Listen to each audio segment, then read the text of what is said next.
Welcome to Evolve, Reinventing Leadership, Building Freedom Cultures, with CEO and award-winning author, Yvette Bethel. This podcast is dedicated to providing leaders with solutions to build trust, inspire authentic transformation, and improve engagement. Learn about new and tested ways you can revitalize your culture, empower people, and transform your results. This is Yvette Bethel, and I am excited to welcome you to Evolve, Reinventing Leadership, Building Freedom Cultures. Evolve challenges traditional leadership paradigms and explores modern leadership models, providing ideas you can use to transform your culture.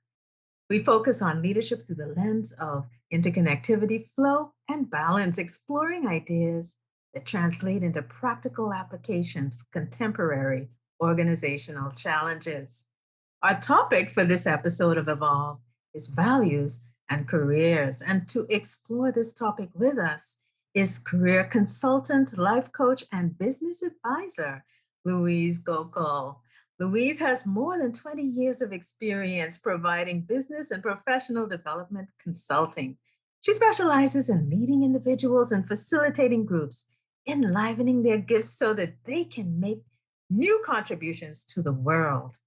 Louise offers deep listening, extensive knowledge, and a keen understanding of leadership and change.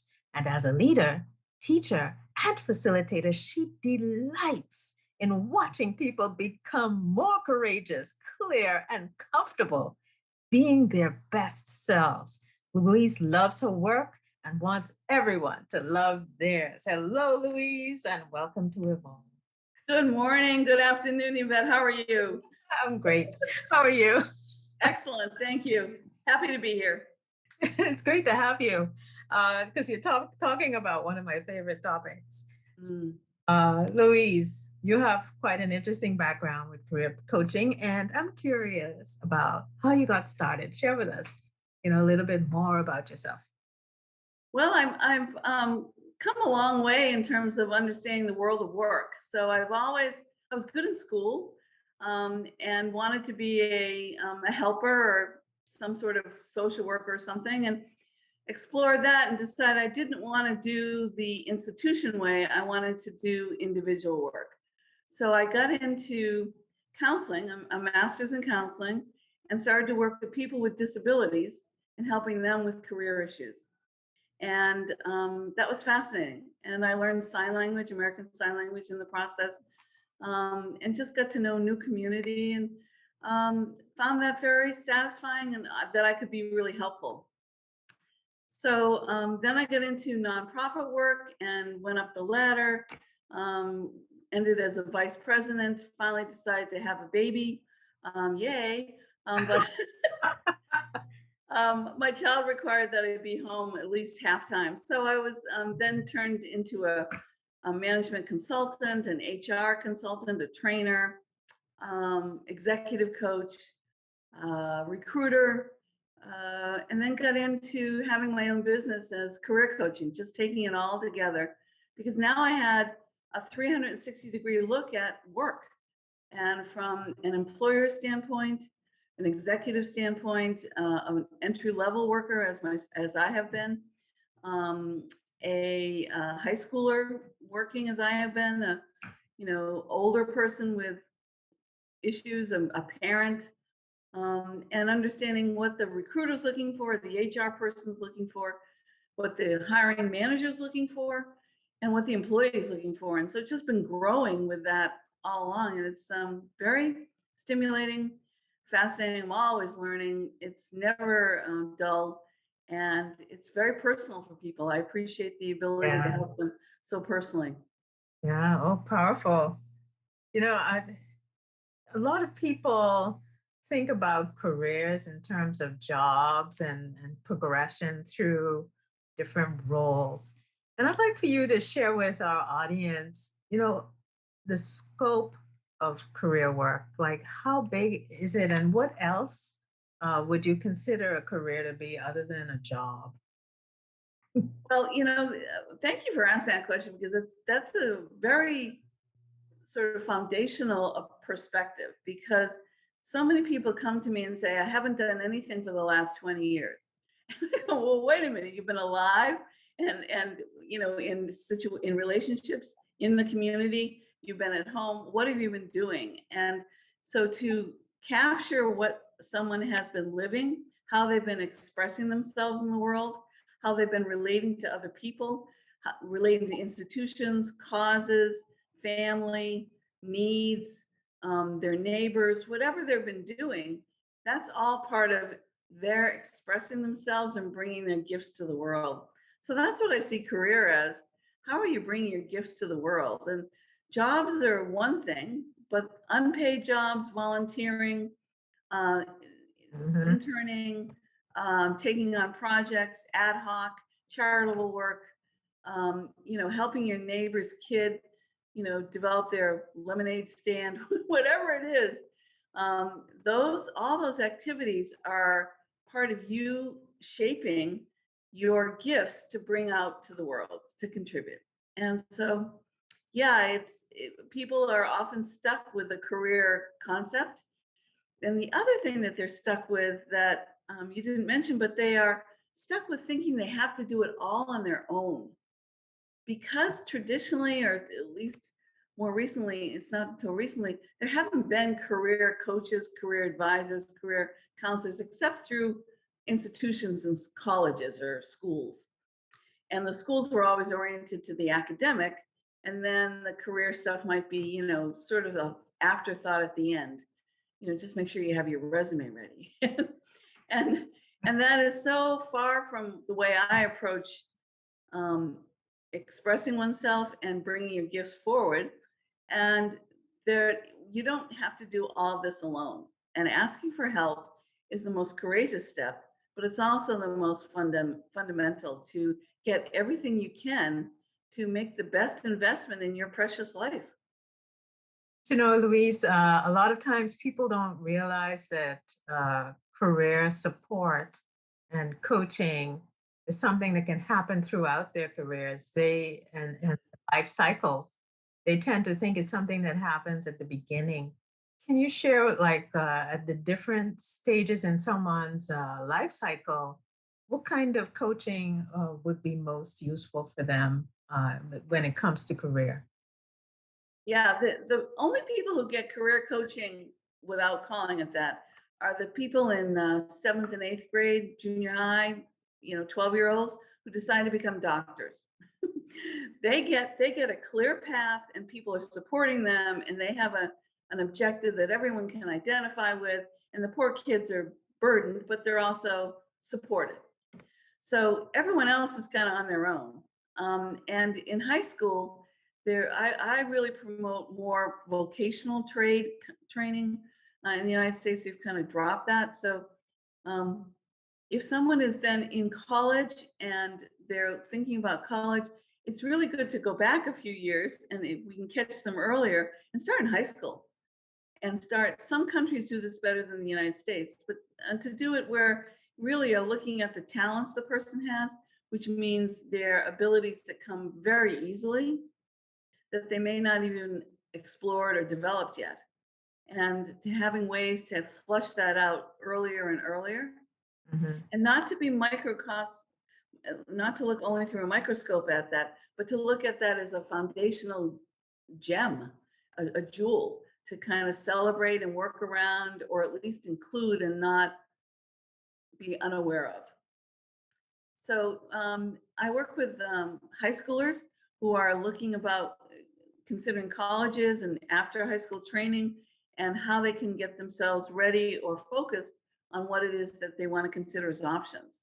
And then what questions to bring to those options, to those schools, those programs themselves. And then in college, I work with students to help them do internships, to find the internships that might be further hands-on learning to augment what they've been learning in school. And then to even evaluate if they're, as they're evolving in themselves, are they in the right major? So it's a little bit of academic advising and also career planning at the root. A lot of my listeners are probably somewhere in the middle of their careers. So, for people that are changing careers or shifting from being in a job to becoming an entrepreneur or coming to the end of their careers and they're considering retirement, like what would you do you support those kinds of people that are changing careers? Yes, those are my favorite. Tell us because more. because I like, particularly women, but also men. Half my people that I work with are men. Um, they have a foundation. They have a world experience. They have an understanding of themselves that still is able to be expanded upon, but there's a foundation that's really rooted in tangible experience Mhm. that was positive or negative. Both are valuable. And they have more and more of an understanding of themselves, an awakening as to what they can bring and what they want to bring, and they're more alive and relating to the universe, the world, their neighbors, their community, the Mhm. causes and issues that are calling for people to step up. So yeah, I love working with someone in transition who's 40, 50, 60, and 70, who's looking for the next adventure. We don't have to know all the adventures hereafter, just the next one that they can sort of direct themselves to, get ready for, or just jump into. Now that's especially useful, becoming agile with your career. That's the way I think of it. Yes. Because right now there's so much uncertainty and ambiguity that people don't know all the time anymore if their jobs are secure or if their business will make it or whatever the case may be. Um, how do you support people through the current state of the world? Yeah, well, I do what I've been doing all along because it really works. And you pointed out that people aren't sure of their job being stable or their, income being secure. It's these days, because of the last few years of what we've been through, more and more people are waking up to, wait a minute, what about me? How am I showing up in this picture? And am I getting my needs met? Am I getting fulfillment? And the career again is your whole life. So how are you presenting? How are you engaged in, and how are you learning? Because everyone goes to work to learn. And are you learning what you want to be learning? Are you contributing in the way you want to contribute? So um, these days, I help people basically by first reflecting back. And when they really look at themselves through a different lens, as opposed to almost a mess that they can't understand, it doesn't make sense to them. If we make sense out of it and really highlight where their peak experiences were, where they felt their absolute best, and then we look at what are they doing now and dissect it, analyze it a little bit. And I bring my perspective of what's HR thinking, what's the executive thinking, what's your colleague thinking, not only what are you thinking, and then prompting you to think a little bit more about, what am I thinking? And then looking at, okay, doing a values assessment, doing a skills inventory, doing lots of analysis as to you at your best, and then preferences and what's your life situation. If you have 3 kids at home, whoa, that's a very different story than if you don't. And so how do we put all those things together to create a shopping list of what you're bringing to the table, and then what you want to have exchange? Because the world of work is a marketplace. It's basically first and foremost commerce. So there's an exchange, and when both parties consider the exchange fair, it really works.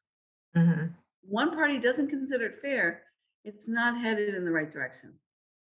So, how do we get you to know what's fair for you? And so we do a shopping list, and it's what you bring to the table, and it's also what you're actually shopping them for. Are they bringing the same things to the table? Are they going to acknowledge? And if it's not the same things, it's because they don't have it and they really value it in you. So it's a very interesting getting ready, and then the targeting of, how do you find the job? now that you know pretty much what you want. Maybe not the job title, but there's so many parts to it. And then we find the job title in your local labor market You or know, these days, wherever. you know, you bring up a very, very important point that most people don't consider because they're so focused on um, being selected that they underplay the fact that it is an exchange. And the company or the organization or the partnership may decide, well, we want this person. But I'm not so sure, and I do a lot of executive recruitment work, and I'm not always so sure that they check to see if they are compatible with the culture, or if the culture and the values that exist within the culture Exactly. are aligned with theirs. It's more about getting the job than fit. And I'd love for you to speak to that. 'Cause for me, values and alignment of values is essential.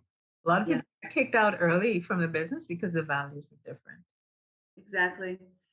Yeah, and people think it's maybe too scary to look at that because they won't find what they want, but if they're really careful in looking at who they are, they're just perfect the way they are. Everybody needs tweaks, but the essence of who they are and what they bring is really valuable. That's where values come from. It's a value to someone else as well as to you. And so if you can define more clearly who you are and what you bring, and then expect that you want it reciprocated and or appreciated, Mhm.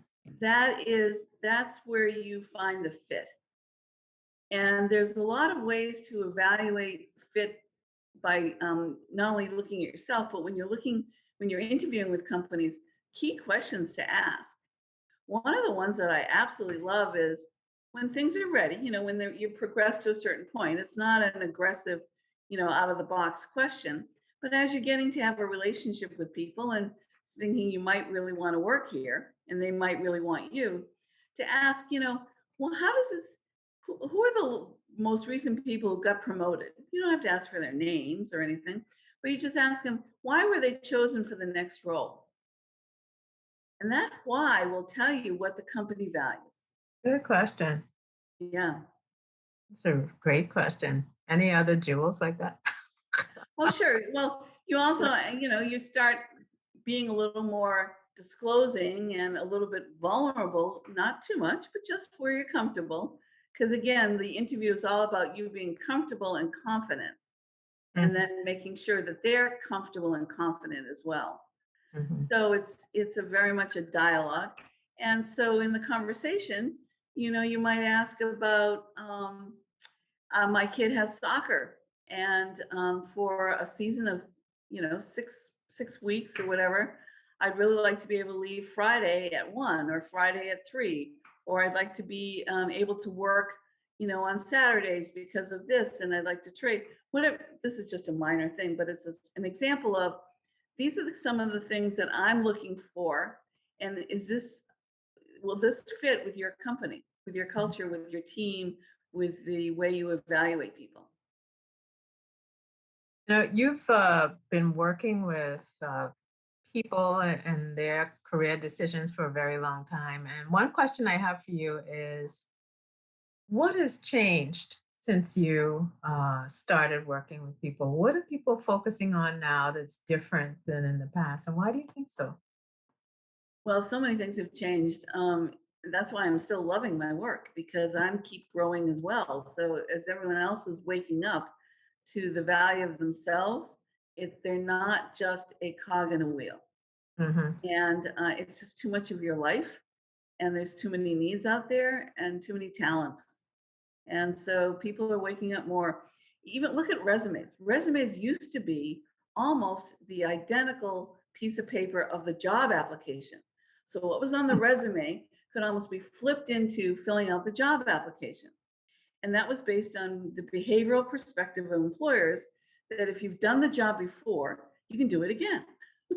And so they were looking for exactly what they needed, or at least what they thought they needed, and making it line up.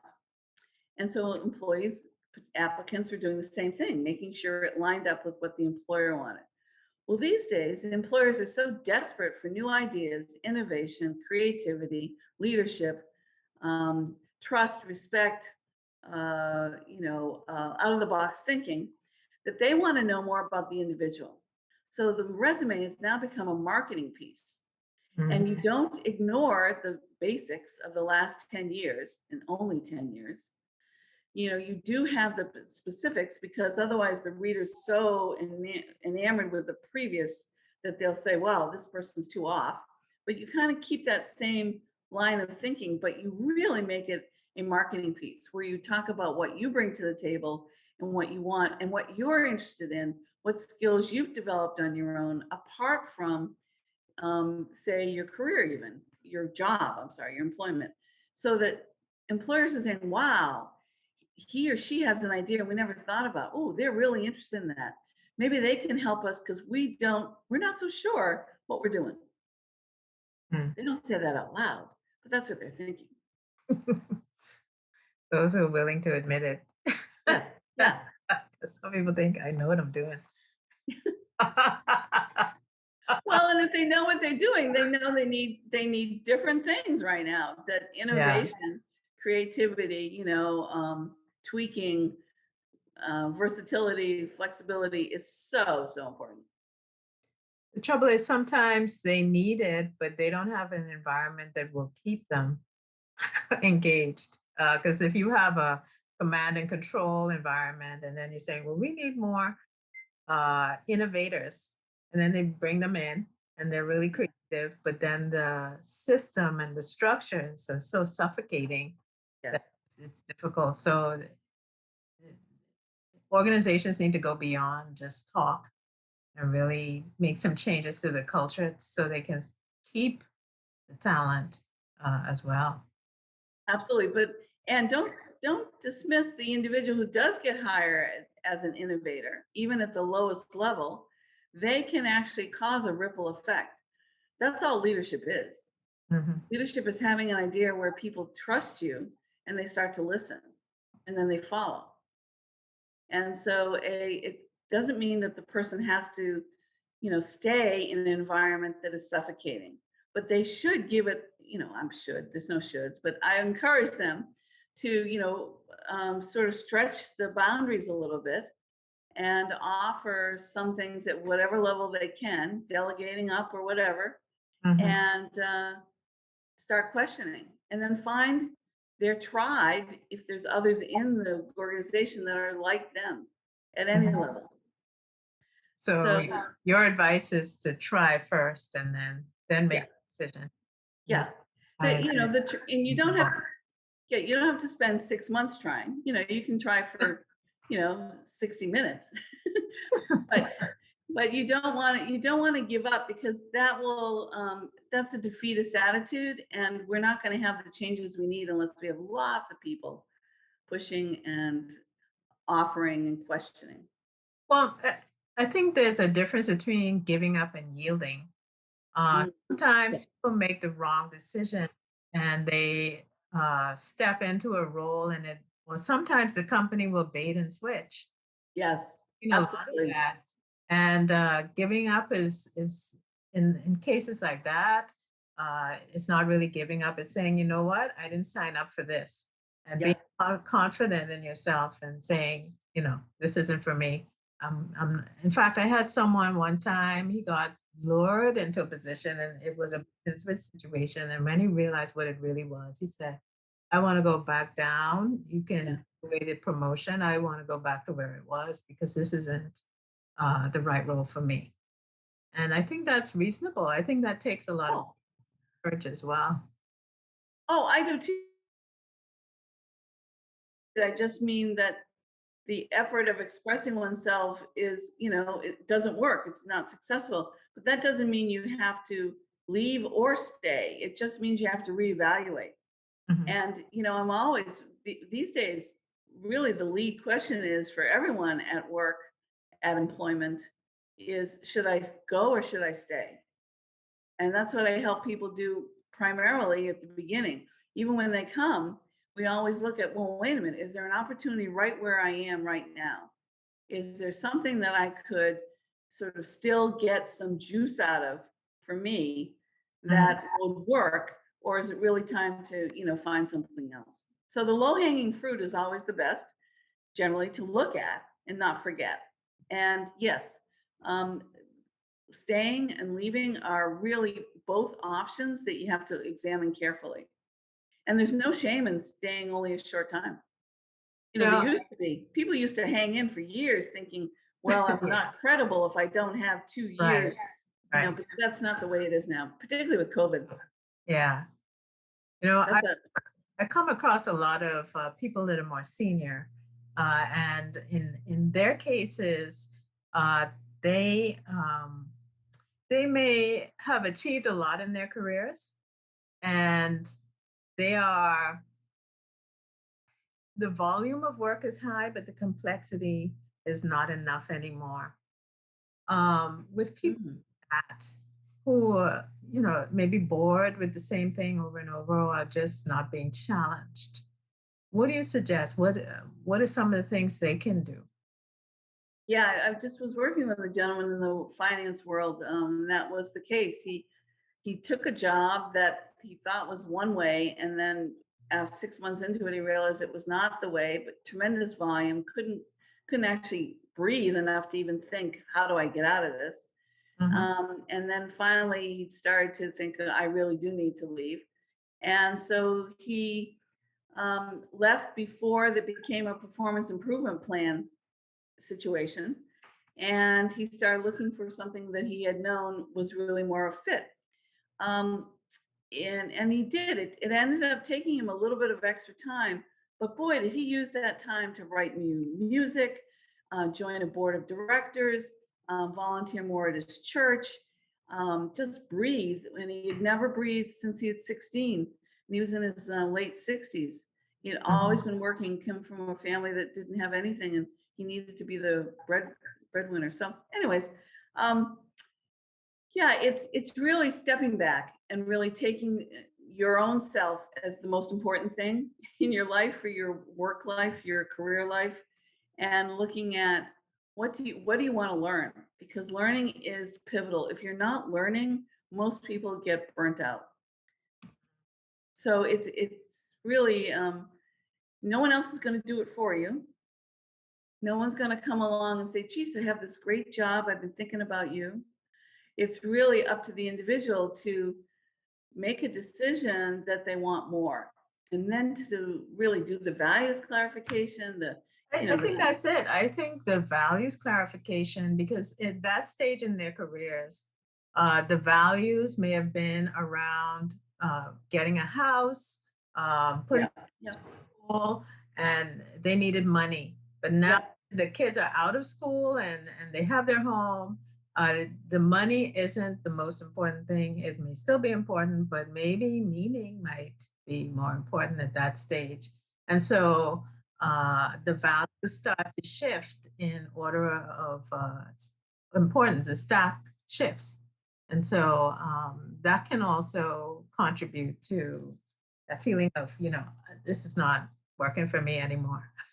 yeah, absolutely. So your values evolve. Your values, we all think they're all stagnant, but no, they're not. They keep evolving. It's sort of like the DNA double helix. That's how I Mhm. imagine our lives. We're on a ladder, and it's the DNA double helix, and we're going up. And every time we go up a rung, we're actually twisted, and we have a new perspective. We're Mhm. also higher, whatever higher means. We're higher. So I just imagine this higher, and we're also got a new viewpoint of ourselves and the world. And so, yes, the values are keep evolving. And that's what, if the values aren't aligned, then the trade isn't fair. Mm. So when the person's looking for meaning and the employer never really offered much meaning, they don't intend to offer, they're not offering now, they don't intend to offer it, then it's not a fair trade Mm. for the employee. And they don't Yeah. realize that it's that simple. Yeah, I never thought of it that way. But it is a trade. I have one more question. Okay, I'm enjoying this, but me too. the last question is, What advice would you give someone who's considering their career, wherever they are in their life cycle? Mhm. What's the best advice you can provide them as they think about what's next? I think the best place to start is to remember times in your life when you have been at your very best. And they can be at any age, any circumstance, by yourself, with others. People noticed, people didn't notice, but you knew you were at your very, and capture those moments. Think about those moments and really get into the feeling of that. Hold on to that feeling and then try and dissect for that experience what was the recipe that came together to create you being at your very best. Mhm. And then really honor that, relate on it, and then thinking about where you are now, how can we find that same feeling in the world that you're in now with the person you are now? That's basically what I do. I just help people do that whole exploration and then turn it into pragmatic decisions. It's absolutely fun. What a wonderful note to end on. With that, I'd like to thank you, Louise, for such an engaging interview. Your insights will certainly help our audience to think about their careers and really the alignment that may or may not be happening. Please tell our audience where they can find you on the internet. Yes, you can find me by searching Louise Goeckel, Louise. Goeckel is Goeckel. The name of my business is Let's Go Forward. It's a Let's go. coaching. Let's Go Forward, and I'm on LinkedIn, and let's go forward.biz, biz is the ending for the URL. Yes, what a wonderful way to end. Let's go forward. This has been Yvette Bethel and Louise Goeckel, and we thank you for taking the time to join us on Evolve, reinventing leadership, building freedom cultures. Thanks for listening to Evolve, Reinventing Leadership, Building Freedom Cultures. Join our vibrant network of leaders who are challenging the leadership paradigm in an innovative learning and impact network. Check out our webpage at ifbnetwork.co to learn more about and join our exciting ecosystem of high-performing leaders.